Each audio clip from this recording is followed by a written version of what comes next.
my name is Wendy with WTI. I'm going to share with you this amazing shower curtain. This shower curtain has been here for 2 years and there is no mildew, no stains on it. Take a look at these peaches. I live in a rental, so I wanted something that would jazz up my bathroom even though it's white. And this just makes you feel happy. So with the peach design, it's very simple, very basic, but it is quite cheerful. Also, because it has been 2 years, I'm impressed. Quality seems to just last.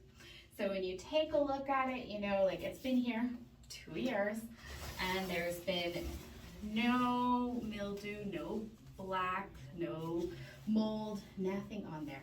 I do put a plastic curtain behind it to protect it a little more, but I've always done that. Let's take a closer look at.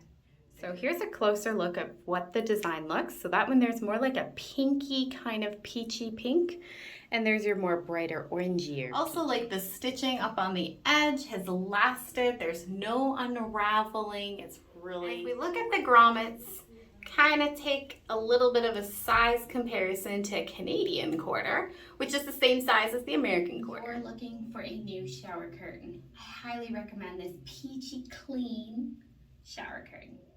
But that's my point of view.